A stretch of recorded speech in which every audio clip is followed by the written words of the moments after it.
look at the other side, I mean, they've got the bash maybe from the Treant, but that's about it. Kinetic Field, I don't think counts as a stun. Spectre surely doesn't have a stun. I think getting the wards kind of hurts because you can just get the DP can just kind of easily farm them, but I think this is more than likely a Death Prophet favored matchup, especially with the Bounty Hunter going to be roaming in and putting pressure. Right away, we see General. Look at this, claiming Navi. the Bounty Rune. Yeah, getting 3 of the runes here. Nice little play from General. Can he get out, though? May cost him his life. The Kinetic Field's going to be there to trap him down. And as you can see, Spectre and Shoma the Slayer closing in on him. Oh, the body blocks by Silent. Oh, they're going to get him here. That's going to be your first blood. And going, of course, to the Spectre. Is tagged up as the Rio, so Flame. Bottom lane. See if Silent can set something up here. Both him and Shoma the Slayer looking towards General there with the first Kinetic Field, but the cogs are down. Rio can't get in close enough to get involved with the action. And Vega Squadron actually losing their courier. Seneko with the snipe in the mid lane. He was just sitting on the high ground and it does actually get killed. Oh, and bottom lane. They'll go for the drag back. Viva healing himself up with the Shadow Word. The Kinetic Field drops down. He may just live it. Looks like Vega don't quite have the damage. Shoma the Slayer is thinking about diving this, but he has to be really careful. He's taking a lot of fire in return. The living armor won't quite keep him alive, and in fact, he ends up giving away his life there. General being saved once again by the Warlock. He's ready to chase on the bottom side, so they don't have that extra factor there. They do have some more levels of Shadow Word to at least heal up the clockwork, but not enough mana. Silent is in a lot of trouble there. Seneko coming in with the Arcane Ring. 1-2, give it a third. That'll be a pickup there for Navi. So they will clean up, and pretty big for the bounty, finding kills like that. Gives them a lot of XP in this early game. Top lane, Pikecat being dove upon. A couple of stripes stack up, but it's not enough to hold off, and the experience per minute. On our beautiful new feature there at the top right that we're going to have this DreamLeague, so you can constantly keep up with the progression between the sides. Mid lane, Seneko has been caught out here. Dendi will come over and try and provide a little bit of help, but Seneko, surely he can't save himself here. Will be glimpsed back into the range. The Sentry Ward, and Vega do clean up. Movement so far this game, just sitting between bottom and mid mostly. Of course, there's one rotation toward the top lane, but uh-oh, Silent, you're not in a good spot right there. Yeah. Does get the glimpse back, but the cogs trap him in already. He should be brought down. If the living armor buys him enough time, it should not. With the shuriken to fly through, Seneko picks up the kill. Vega Squadron heading for the Spectre, who's out of mana. No chance to horn out such. Does have 8-1 charges, but it shouldn't be enough, I don't think, with the ultimate coming straight through, trying to run himself away. But the shuriken's there from Seneko and Navi. They find one. They may even find more here. Both Silent and Shoma being chased in. They haven't got the vision for Shoma, but he will reveal himself in the neighborhood. Will look to put some pressure onto the tower here with the Exorcism. A great rotation from Dendi. Yeah, definitely unexpected as well, the way that they did it with that smoke, just because they were low. And then they shrined up and went straight for that gank potential. And we do see mid lane getting gone on by the Spectre. Haunt Viver is going to look to bite the bullet with that one. Tries to make the pay for it with the Shadow Word, but indeed revealing Viver on his own. Pikecat actually going to find G, but oh, G, he's got a haste rune. He's going to love that. He's going to turn around and give Pikecat a bit of a bashing. And just taunt and kite out this Ursa. Likely to be able to kill him. He does have the ult and he's right by a shrine. But TP's coming through. Vega will back off, but forced the reaction from Viver. Elsewhere, Silent was able to, and Dendi in the neighborhood, unable to punish it. General does have the hookshot available. If he sees Shoma, Shoma's dead. But he doesn't have the vision for the tree, does have the vision for Silent. Straight in with the hookshot. Silent is out of mana, and he's also going to be out of luck almost certainly. The living armor, will it be enough to save him? No, it won't. He's out and down. In fact, Shoma has revealed himself here. Has to be careful. But it looks like they should find the trade onto General. The Rio chasing down with that Desolate damage will find General in a couple more picks. He looks for a deny, but won't quite make it to the creep camp. Accepted his death to contest this. They can try, but it looks like it's going to be pretty tough to actually contest it. Afterlife is going to head in. We'll see if we can go for any sort of fishing plays. Oh, he managed to pick up the Aegis Afterlife.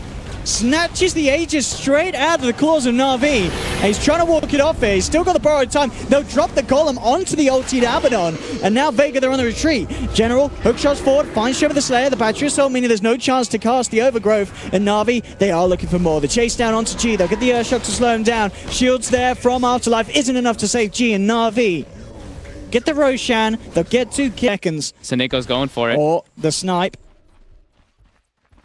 Living armor's about to wear off. It's actually going to go straight in with the shuriken, but in fact with Static Storm drop, he may have just killed himself for that one, but he says worth it. It's a track kill. We'll take the gold. He's Speedy Death Prophet, and as mentioned by the panel, It's a little bit of a lack of lockdown. A lot of slows, but not straight up stuns that maybe they do need against elusive heroes. Like the DP on Navi. Move in with the hook shot straight away. General finds one. The static storm drop, but it's not going to do anything. It should be a guaranteed kill, especially on someone like G. G in a lot of trouble right now. Pycat, look at for the first jump. And actually misses the initial earth shock, but they'll commit the golem for this one. He did get the poison over off in time, so it's going to be a little bit annoying for Biver and Pycat. But they get the kill. And it looks like they will be able to get out. Biver has to be a little careful with the walls up there on the high ground.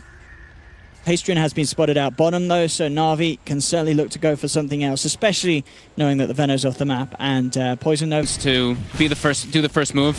It's dictating the pace of the game quite nicely with their push, pseudo push lineup. Oh, look at Pycat go. Season option straight away to jump in onto the Disruptor.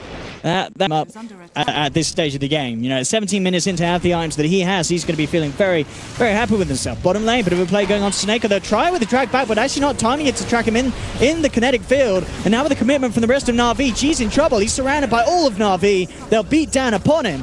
Track money. He was finishing off the bottom tower, grabbing the arcane room, so he doesn't have the spirit siphon to chase people out. So do it. Whenever they go for those, they have to have the best heroes and proper hero setup. Afterlife finished his Radiance. He's getting gone on, but he's very Radiance tanky. And I don't think you're killing this now. V General Sineko trying to commit, but they're just going to turn here. Vega Squadron. The Hawk comes through. They've already lost one, and this has been a pretty bad call for Navi unless they could turn it around with the Exorcism. Dendy turning back towards him, but Shoma the Slayer on the low ground with the Overgrowth holding Dendy back. The Poison Over being committed here on the DP. They will actually take down Afterlife finally on the Abaddon, and it looks like at the end of the day the Exorcism is too much still for Vega Squadron to fight into, despite what looked to be a fantastic start for them in that fight there. You know, Navi committing heavily onto the Abaddon, but it didn't matter. They careful. Pycat thinking about chasing it down, but he won't commit. Wants to finish off Roche, and then we can certainly expect to see him go for some more aggressive plays. General Rio outside of the pit, holding back Vega Squadron, making sure that they can't get in to contest the Roche.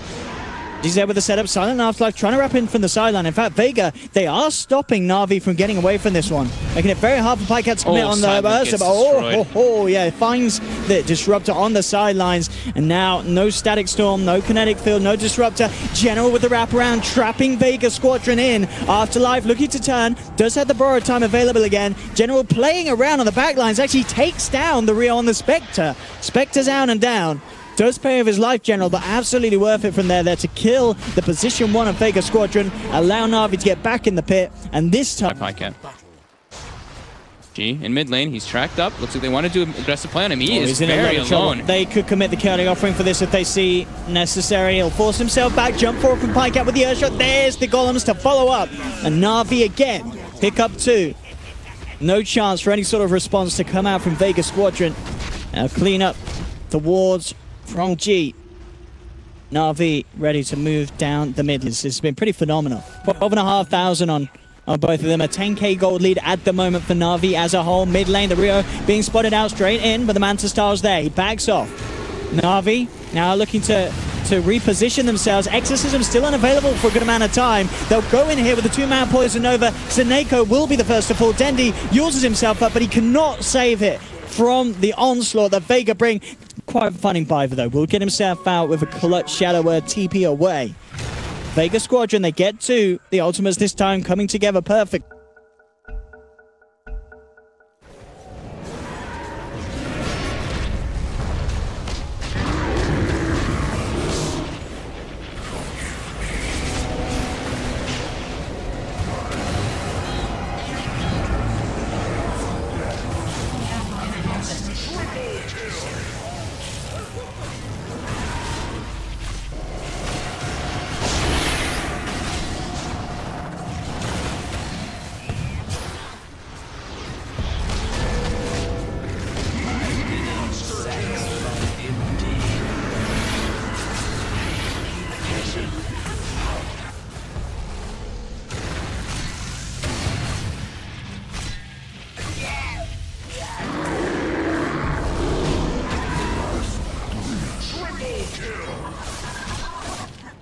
On smoke, Navi make the call to try and catch Vega off with this one, but Vega, they've already got the high ground here.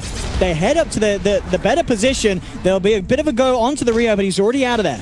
Manta's away, up to the high ground. The flank on the back Let's line. see if they can get the good wrap around. They get the trap onto the Warlock, so there's going to be no Golem. In comes the Haunt from Rio. They focus Viva first, but he gets the Golem off before he goes down. Now Dendi and Pycat moving forward. Pycat had just finished off the BKB, but already Navi, they've lost two. Dendi being surrounded, gone on by Afterlife, Vincere the Slayer. The Bash comes free from the tree, and do they have the damage to bring him down? He'll Yules himself up. Can Dendi keep himself alive? The Octarine is trying to do his best, but it's not enough heals. Navi, they lose a 4. The bait, they get set up on from the back line. Viper gets a late rock out, not his fault. He just got grabbed up by the nice rotation coming out from Vega. And oh, Silent. He wanted to recover that gem, but Pycat was there ready for it. And to allow Navi to turn it around. Pycat's into the pit. They can get this Aegis. This certainly will sort of give Navi this next extra chance to go for a push. They'll pick up the cheese as well. Hook from General. See if we can find anything here.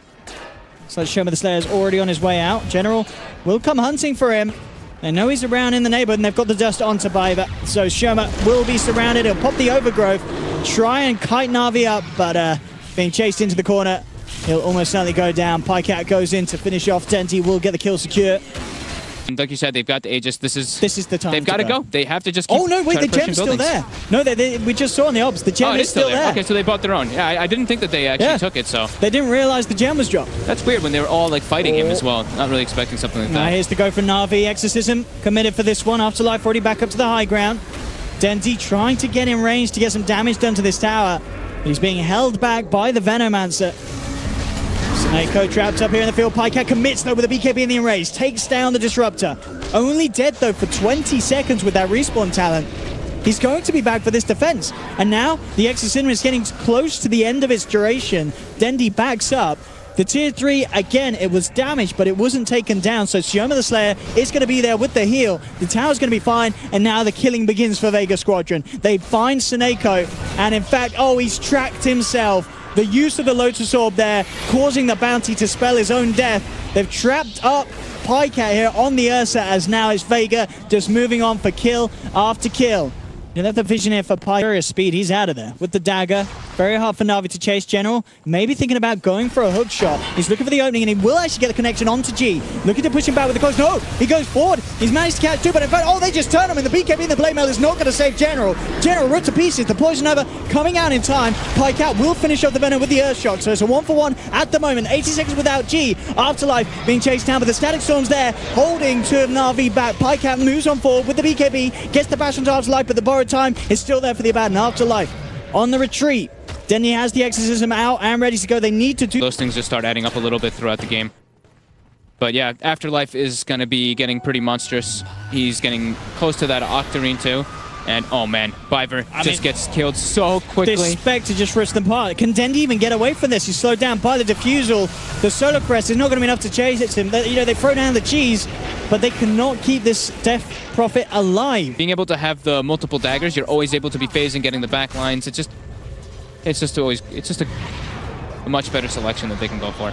Top lane. Top lane, look to make it go on to Afterlife. They need Pycat, and they do have him. They'll bring him in. Afterlife looking to get himself out of there with the Lotus Orb and the borrowed time, but Pycat, Snake, and Denny on the chase down. But look at this, Vega Squadron already swooping around. General will try and hold them back with the cog block. Gale did connect. Shoma the Slayer and G looking for blood. Navi on the way back. There's the Horn, though, ready to set things up. The Rio going straight in, looking for the wall up, but the turnaround's there. They'll drop the Golem. General hooks in. BKB's been popped. They trapped up Shoma the Slayer, but it looks like he just doesn't care. Walks his way out of there. The Spectre now going ham as Pycat being focused down towards the south. Double kill for the Rio, and he's not done yet. Dendi now the next focus. Has the Exorcism out there, but it looks like it's not going to be enough damage to get the kills. Silent and Afterlife turn towards him, bring him down. The gem's been dropped, and now with the glimpse back onto General. Vega Squadron, they're not done yet. They'll pick up the Clockwork as well. And again, another though, as they make a beeline straight towards the Roche pit. And we'll see what they can get away with this. They need a miraculous team fight, and they'll be a little too late by the looks of it. Roshan already falling. Aegis has been picked up by the Rio, and he's ready to go. Looks towards Biver, but Biver gets himself up to the high ground with the Glimmer Cape. They'll just turn towards Dendi, and Dendi gets ripped to pieces. No buyback, of course, now for the Death Prophet, down for 100 seconds. And at this point, can they hold with just 4 heroes? Straight onto the tower, and indeed, absolutely melting with this siege power the Vega Squadron have built themselves up to. And the middle racks will fall. Bottom lane, Pycat looking to put a bit of split pressure on. But nowhere near going to have the same amount of pressure and power that Vega can put in as a team. As they'll head towards the second set of routes, won't be able to get the Megas. There is still a tier 2 standing for Navi on that bottom lane, and with Pycat forcing that lane all the way back around to Vega's base, will certainly be a bit of certainly going to happen. Navi will buy themselves some time to stay in the game. Pycat is going to jump in on this one, finishes off the tier 3, could get punished though. TPs are coming through, Shaman the Slayer looking for the setup. Pycat, is he going to be speedy enough to get out? He will be. With the Silver Edge, change it too much, but it is quite good. It's great versus the Ursa. It's just always a good item pickup. Oh, Pycat finds G, but immediately the Static Storm dropped down in response. The chaotic offering is there, but it's just not enough. Poison over, G throws it out, and he's still at max health here, surviving through this all. Navi now being forced back. Piver the first to be taken down, and now here comes the Rio. Moving in onto the fight. A good 4-man silence from Dendi, but will it buy them time to turn around? Pycat looks back towards the Spectre, bringing the Rio down low, but they've already killed off Dendi. They'll turn towards Pycat, pick up a third and a fourth. As the Lightning procs come through, none of these 4 heroes having buyback available. And at this point, you've just got to imagine that Navi are probably talking over what went wrong and looking to go into game 2. And indeed, there we have it. The GG finally comes out from Navi as Vega Squadron take it with incredible power here in the late game. And at the end of the day, you know, Navi just with a draft that had its strengths. We saw it at the start. Yeah. They had a strong beginning. It just